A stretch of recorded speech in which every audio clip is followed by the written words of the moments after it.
ব্রহ্মা বলছে দয়াময়, জগতে কারো হয় সুপুত্র, কারো হয় কুপুত্র, কিন্তু তাই বলে কি বাবা মা ফেলে দিতে পারে? তুমি আমার পুত্র মদনকে ছাই করে দিলে, তুমি আমার মদনকে বিদায় দাও, সম্ভব নয়।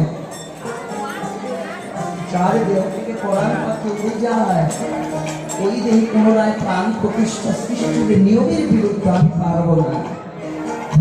করণ ধরে কেঁদেছিল মহাদেব, দাও আমার পুত্রকে ফিরাই। বেশ, এত যখন বলছো, আমি এই আশীর্বাদ করে দিলাম, তোমার ছেলে মদন দেহ থাকবে না, অস্তিত্ব থাকবে কোথায়? প্রত্যেকটা জীবের দেহে কি রূপে? কাম রূপে। যেই কামের কারণে একজন মানুষ হয়ে যায় কুকুর,